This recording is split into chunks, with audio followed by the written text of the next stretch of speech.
welcome to our live talk today. Here is our dear speaker from Uganda. May you introduce yourself a bit, please, and tell me how to pronounce your name correctly. Thank you again, Anne. It's great to be here on this wonderful platform and also opportunity. My name is Ssekitto Kalule Emmanuel. I'm a visual artist, but also a founder of an organization called Faces Up. I'm based in Kampala, Uganda, like you have mentioned, and our work evolves around empowering young people from underserved communities through the use of art and mentorship.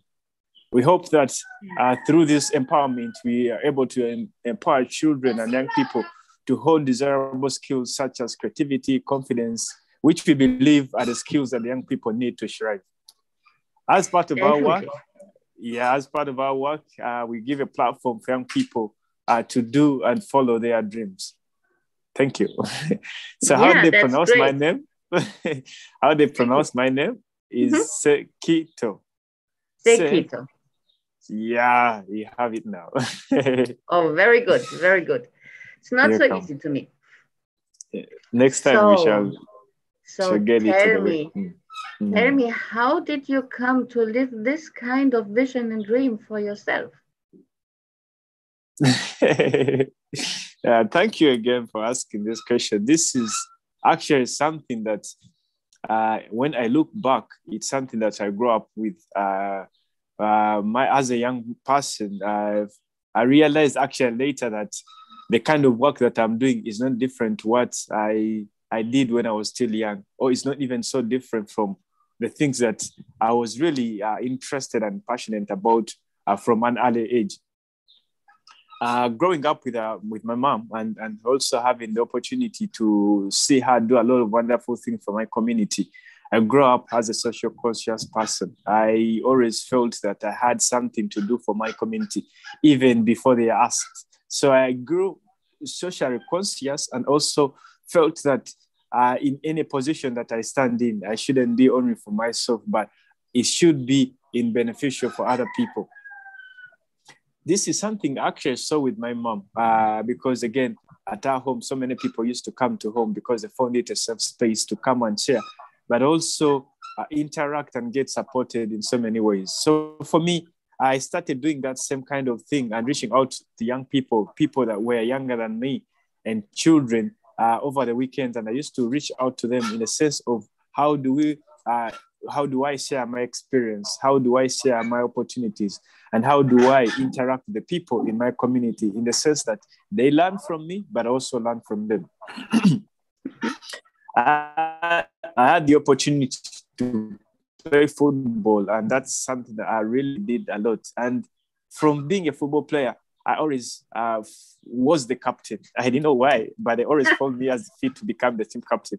And that definitely was evident because of the leadership that I exhibited, even on the football pitch, because I was always looking out for other young people. I was always looking out to other peers, even in training, and making sure that I give this encouragement to them to perform at their natural best. So that kind of life that I lived later on started to shape the vision of what the work that I'm doing right now. Myself, I want to see how do I benefit the people within the communities where I live, but also within my country and then the world at large. Yes. You seem to be a natural leader. Do you know how we detect leaders in Germany or Austria when there's the question, does somebody have leadership quality or not? Actually, we take them in a stable with a horse without any leash. And then we ask them to take the horse around without leash, only by command of the hand and the voice for 1 hour. And if the horse follows, the person is a leader. Interesting. Yeah. How do you detect leaders? Like for me, that's such an interesting one to know. But again, I think actually leadership is a discipline. It's the discipline and the consciousness of knowing yourself, but also seeing yourself as someone who is beneficial to others. For me, I I see and believe leaders are people that should be in position to use their expertise, their opportunities, their experience, also resources to lay a platform where other people can benefit. So for me, it has never been the understanding that it is a position or it is a status that someone acquires, but it's something that someone lives within. Being exemplary is a form of leadership. Being social conscious is a discipline of leadership. Being empathetic and looking out for others is a discipline of leadership. So for me, even in these children or the young people that I work with, I see some of them exhibiting these skills. And for me, I see them as leaders. It's not about their age, but it's that consciousness of seeing how do I be beneficial? How do I foster the interest of other people other than myself? Yeah, so that's how I... Yeah, the more I speak with African people, the more I see the high social intelligence you have. This is definitely not something Europeans have. It's a big thing that you have over there. Thank you for appreciating. People are not really aware about that. And we could profit so much as Europeans to have more contact with Africans to learn about those social skills. I admire it so much. Thank you. When you say that, I can, in one way, share a little bit of experience. Like, again, I had the opportunity to be in Europe for a certain period of time. And just by being there, not for a long period of time, I came to realize that many people are on their own. Like, society has built, has been structured in the way that everyone is on their own. You find that it's quite so hard for people to interact with communities. People interact with communities only when there is something that they need, or maybe they're in exposure for maybe a social gathering, maybe a school, maybe a conference, for example. But for us here in the community where we live, it's something that we grow up as communities. We find that it's in our DNA to be helpful to other people, to be in contact with the people that live around us. For example, for me, in the community where I live, many people see, like many children feel so attracted to me. They keep coming to me. Because I have made myself available for them. And when you say something like that, I see that in Europe, it's kind of individuality. People live on their own and they find that it's me and my family. But for us here, it is me and my community. So that's why such kind of things that you start to realize. But again, it's great to know that that is something that you appreciate, but also something that you may take on from where you are. Yeah. So tell me an example how you empower individuals that come from communities that are underserved. How do I? An example to really know your work. Yeah, like honestly, it's something that I can speak about the entire day, but let me try to point out those vivid examples. Like, again, I've mentioned that I'm a founder of an organization called Faces Up. Like, Faces Up is so unique in the way that we operate. Our work is grounded in the discipline and understanding that the people we serve are the masters and the heroes of their stories. And for us as an organization, our role is to convene and lay the platform where these people can showcase whatever that they're blessed with. And with that, I can point out that with our work, we're ethically and sustainably empowering communities. Why? We work with children and young people from underserved communities. These are communities that don't have as much opportunities as others. You may understand that not in this world that people are equal, not in the way they have grown, but also the exposure to the opportunities. We believe that talent is globally distributed, but opportunities aren't. So in that way, as an organization or as a leader of the organization, we are providing a safe space. These young people come and learn skills. These skills are free of charge. They have these sessions free of charge, and also provide them a space where they have access to informed but also knowledgeable people in the areas of their interest. Mm-hmm. So then when these children come and young people learn, they are empowered through art. This is a skill or a discipline that we believe is in position to build communities. Art as a form of empowerment has the opportunity to bring together people from all different walks of life, has the opportunity to offer people a platform for expression. So we don't see that we will speak for the people, but for us, we provide this platform and let the people speak for themselves. So I find that it's such an empowering initiative, or empowering, because these people have a platform which otherwise they would not have access to. And we all know that art has been disgraded from different platforms. It's not as something that people have easily access to. So for us, we try to see that we extend this support to the communities. And we are so deliberate in the communities that we work with because we want to reach those people that would otherwise not have access to such a platform or empowerment. In this sense, we see that through our work, many young people at the moment supporting 45 are able to pay for themselves school fees. We understand that education is such an empowerment. It's such a platform that every young people should benefit from. But unfortunately, because of the high cost of education in my country, not all families and young people are able to attain education. Not because they don't like to study, or not because their families don't want them to be in school, but because it's understandably that the prices are extremely high that the parents or the young people are not in position to meet. And so for us as an organization, we give these young people a platform where they learn arts and they create these artworks. These artworks later inspire products such as tote bags, t-shirts, postcards, digital prints, and these artworks are sold with the hope that 70% out of these sales support the education of children.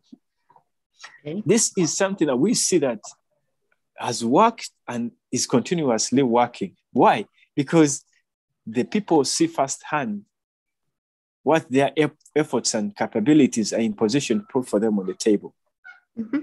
Like I mentioned, 45 young people, both in primary and secondary, cater for their school fees through the sale of items that feature their artworks.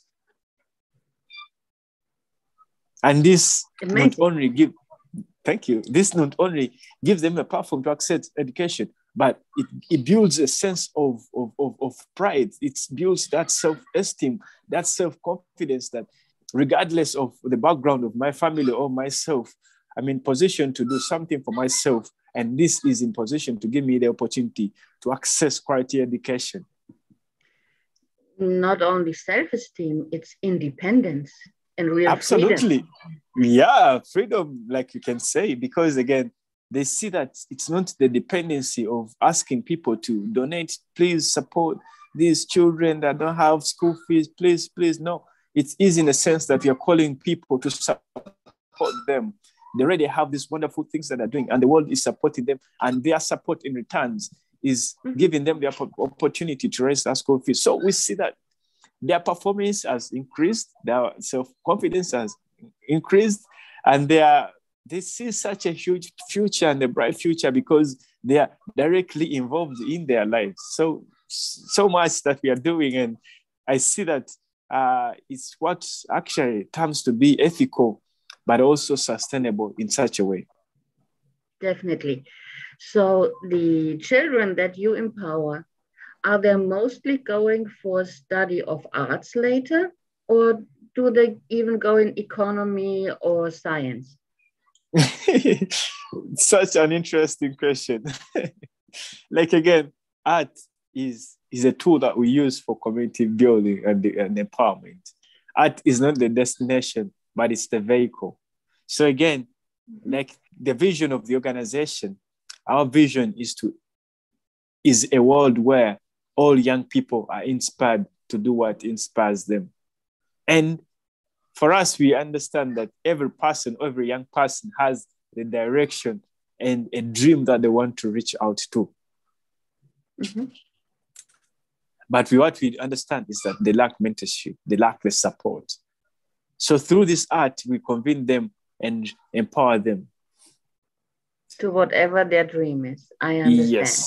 Yes. And now we see that, for example, we have a boy, his interest is becoming a hip hop dancer, he's a dancer, and is being empowered through our programs. And now that is being empowered through our program, is pursuing his dream of becoming a dancer. This young person has gone ahead through his friends to establish a dance crew. From him being an individual one, but now their dance crew is composed of 27 young people who also have a passion in dancing. This dance crew is right now featuring in some of music videos by some music celebrities in our country.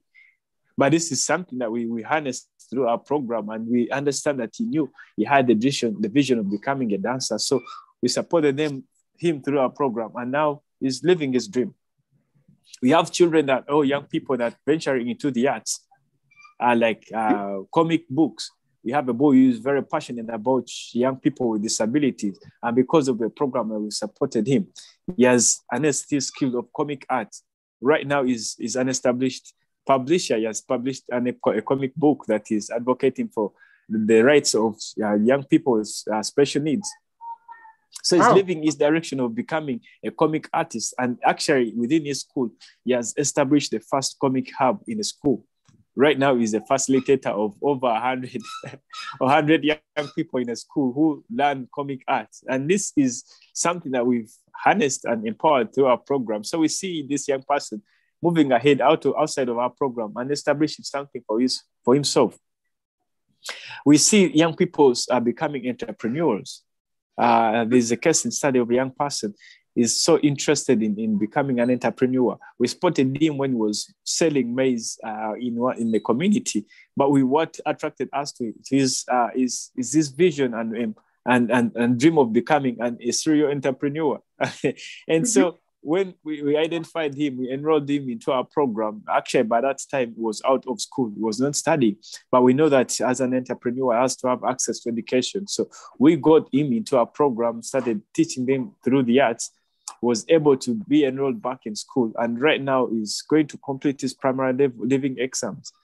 He's going to leave his primary level and is now going to go to secondary. We believe by that exposure to opportunity of education, he's learning skills, but also learning the discipline of entrepreneurs. And now he's working on the side of his business. He's studying well in the holidays. He's working on his business. So we see that he's able to pursue his vision of being an entrepreneur.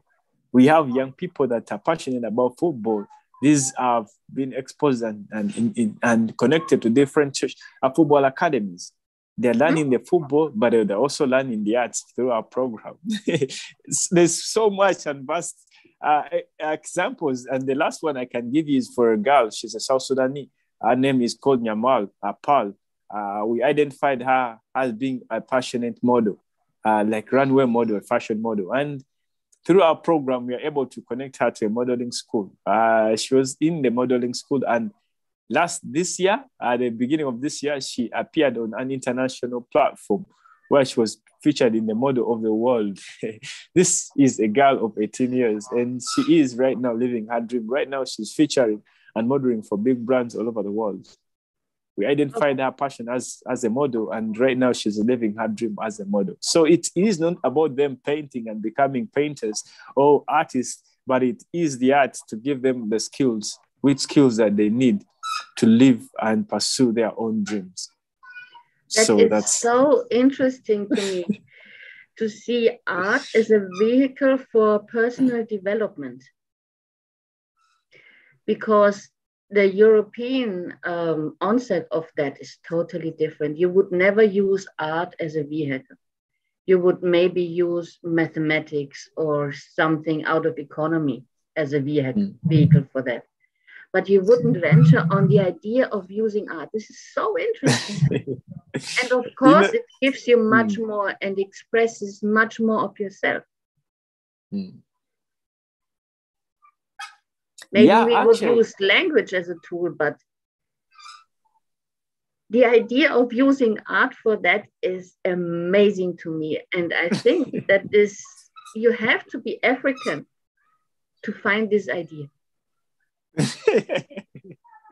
Like, again, you see, actually, for me, one of the things I've come to appreciate is that art is a universal language. It's something that everyone understands, regardless of culture, race, gender, in any form, the diversity backgrounds that we come from. Art speaks to us at the same level. And when I went to university and had the opportunity to have a bachelor's degree in industrial and finance, I really wanted to be such a different artist, not the artist who is in a full-time in studio, but an artist who was practicing his art together with the community. The community of those that already are artists, but those that also don't have artists, those are not that artists. And so for me, I understood and saw the niche in art, because every person wanted to have that platform of expression.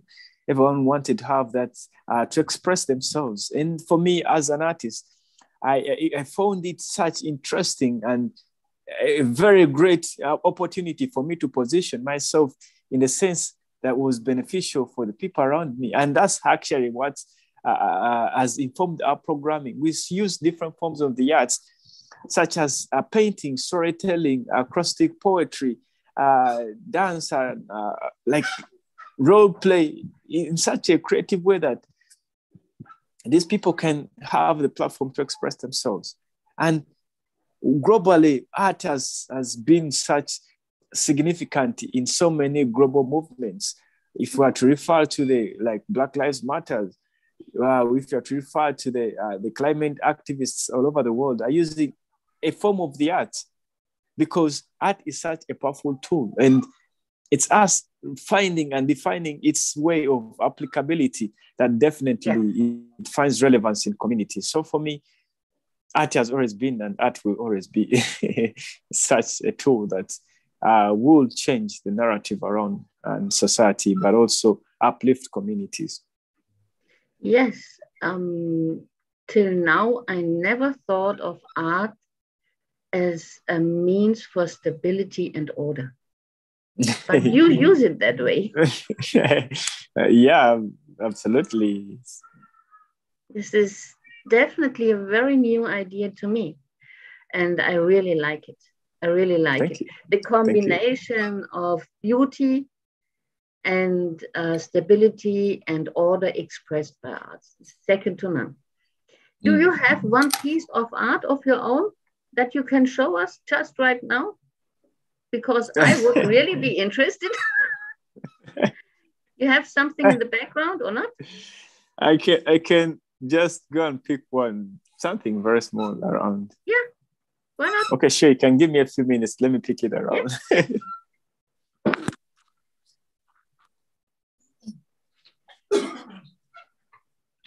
So this is for me a very, very new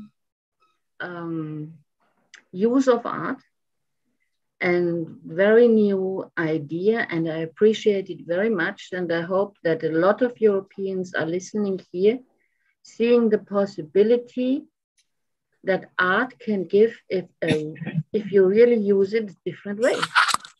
Yes, I'm back, if you can see me. Good.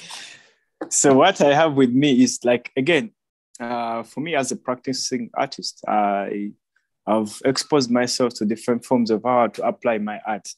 I've not mentioned to you before that I'm a practicing art therapist. I use art for as well health benefits. And for me, like, again, I've told you my discipline and way of working with art is to see how does my art and my skills have an impact in the lives of other people.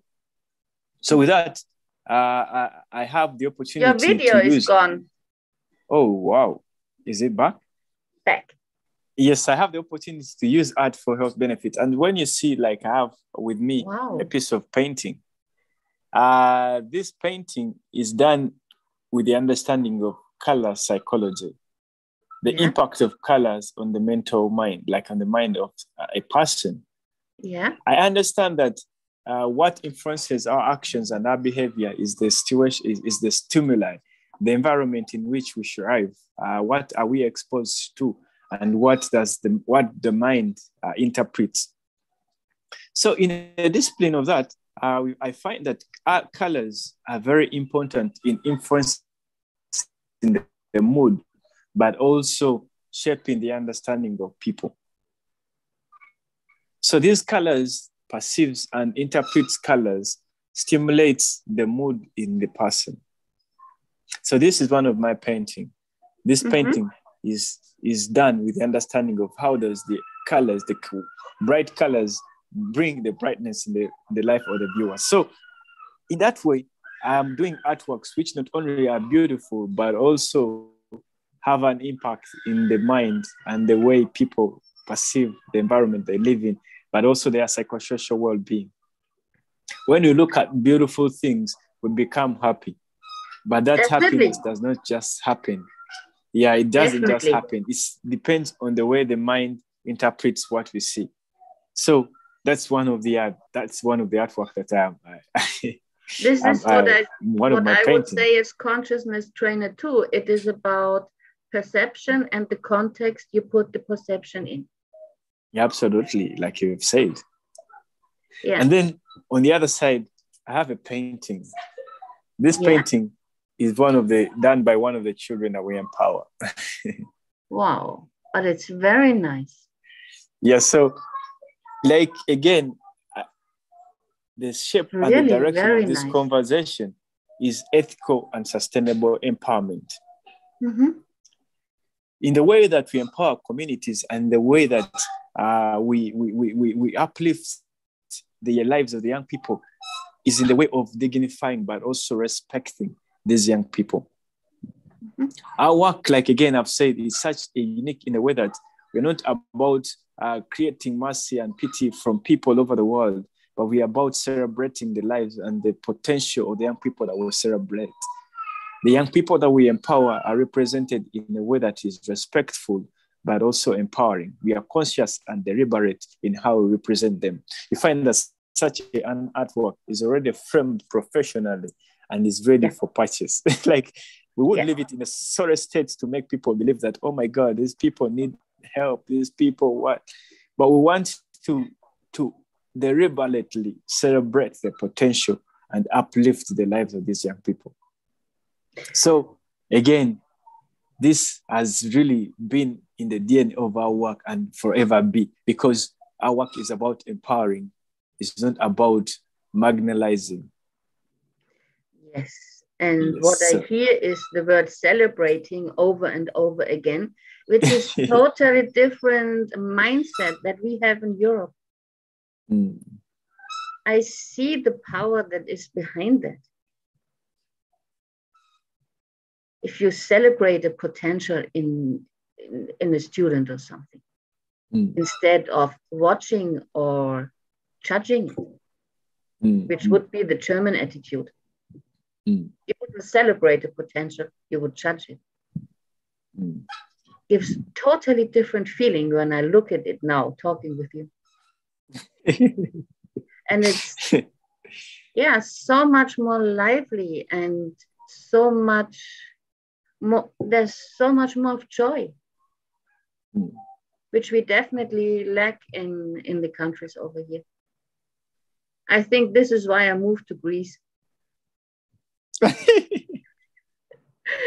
And actually, I'm watching the beauty and celebrating the beauty each day, watching the sunsets over the Ionian Sea, seeing God painting every night, different colors in the sky. It's amazing.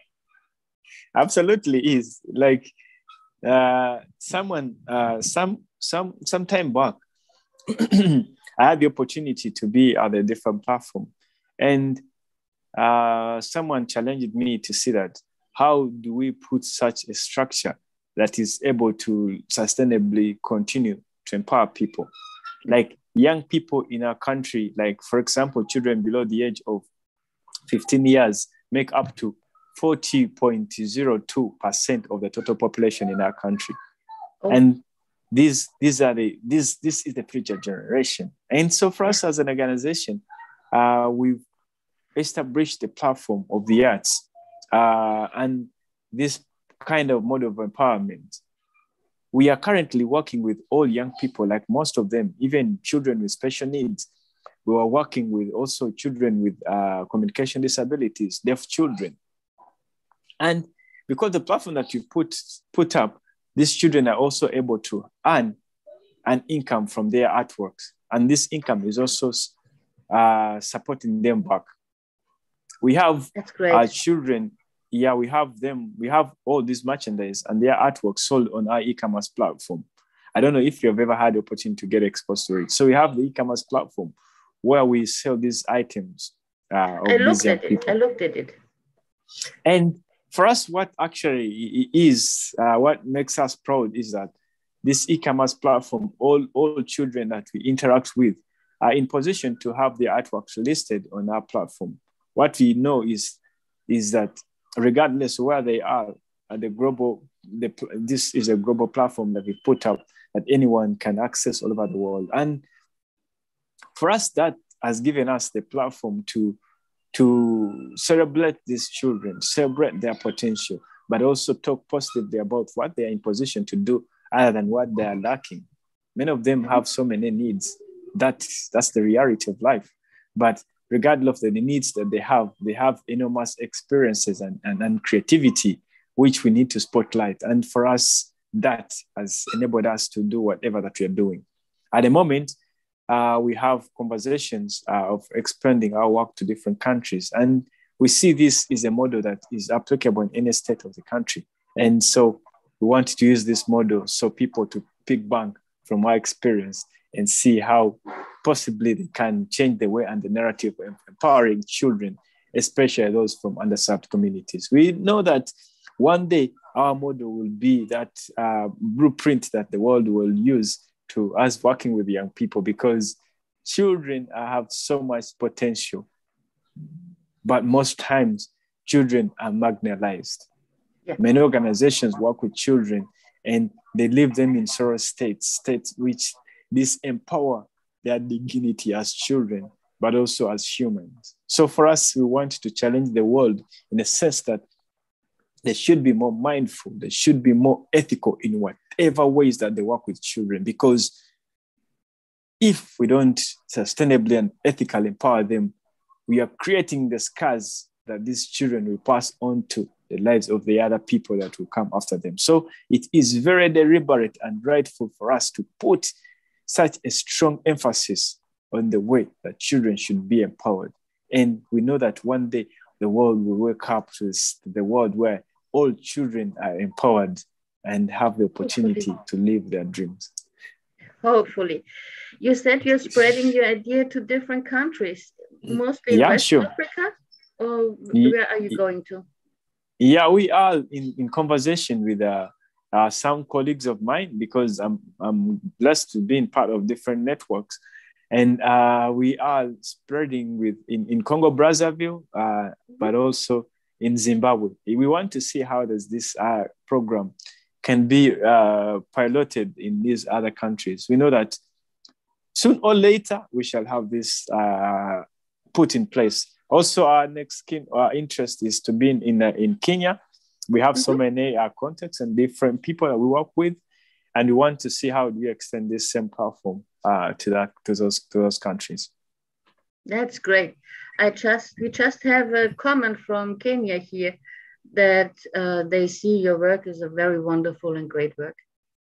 Yeah, it's my pleasure to see that the world appreciating what we are doing, but we want to see that the conversations is changed, the narratives are changed, the stereotypes and the underrepresentation of young people is the table stand. And this is something that we are deliberately up for. And it's a challenge that we have put ourselves to. And we believe and hope that one day this will definitely be achieved. Mm-hmm. Another question. Do you take volunteers from Europe to see how you work and teach them something?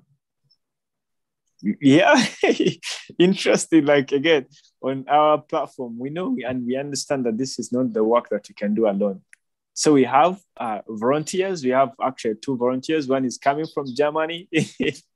She works physically. She's working in the area of resource mobilization. And then we also have one, she's from US. She's works with, she's a volunteer editor. We publish different publications, and she contributes to those publications through editing and contributing to. So we are open to both virtual and physical volunteership. And on our platform, there are so many ways through which people can get involved in our work. We have volunteers that have gone ahead to establish fundraising events in their countries. We have one from the UK. She's an arts teacher. First, she got interacted with our work through purchasing an artwork from our program. And then thereafter, she entrusted their school to do a total fundraising exhibition to support our work. She volunteered all her time and experience to see that she supports the incredible work that we're doing back in the country. So what happened is that the school was in position to buy 10 artworks. Wow. Which 10 artworks were put on a permanent display in the school. These artworks are going to be there, and the school is called Leicester Grammar School. So these artworks will forever be there to highlight and celebrate the potential and the creativity of the young people from Uganda that were empowered by Faces Up. So there are so many ways through which people can volunteer with us, but also through ways which people can get involved with our work. If you give me opportunity to, I'll definitely share some of them and how people can interact with the work that we're doing. That's great. I just posted your website again in the chat so that people can connect to you. Yeah, I will definitely share this, both the website. I did post your website in the chat, which we have beneath the videos. So, sure. And the live stream, so that people can connect to you. Yeah, that would be really great, because again, we understand that this work, there are so many people have the understanding and are conscious about ethical empowerment.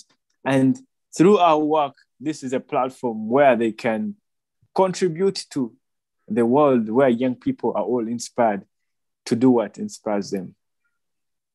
Yeah, I will post your Instagram and Twitter account too. Yeah. So people should definitely be able to find you. Yeah, we'll be definitely glad to hear from them and connect. Yeah, it would be great. So what would be your recommendation for, let's say, young leaders in Europe who would like to do something like you, who now got the idea, wow, you can use art as a vehicle to empower people, makes much more sense, is much more lively, you will get more people in, you will have more fun, more joy than only going by the concept of achievement. What would you recommend? Like again, my recommendation to the young people in Europe, but also all over the world, is to see themselves as a great contributor to their communities. To see and question themselves, how do I contribute? How do I benefit and make an addition onto the change and the world that I believe should be? Not the world that I say that we need, but the world that I know that is beneficial for so many other people. How am I a part of this conversation? And how do I use my experience to contribute to this cause? It's not only have to be art in so many ways that, and there's so many skills that every person has, there's that contribution that they can make. First, there has been misunderstanding of empowerment where people are positioning themselves to be the heroes of the stories of the people they empower. We challenge that and advise them and recommend them not being the heroes, but letting the people that they want to empower be the heroes of their own stories. It's not to save their lives, but it's to empower their lives. The understanding and the conversation around saving lives should be changed. Definitely. It's about the people, not the people who lead the people. I think the internet connection is a bit gone. Ssekitto, are you still here?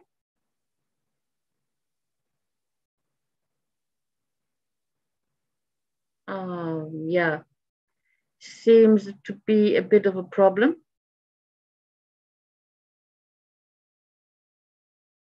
Let's just wait for another half a minute.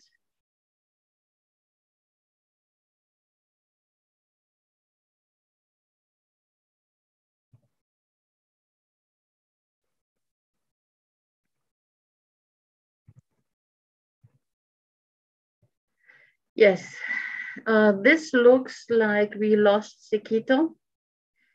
Anyway, he has had his last words in this interview, and he, at least as I could see it, did give very good impact in the idea of having art as a vehicle to empower people. I thank you very much for listening. And if there are any questions, just write them in the chat. We will answer them ongoing.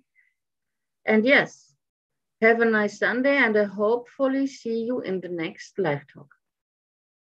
Bye.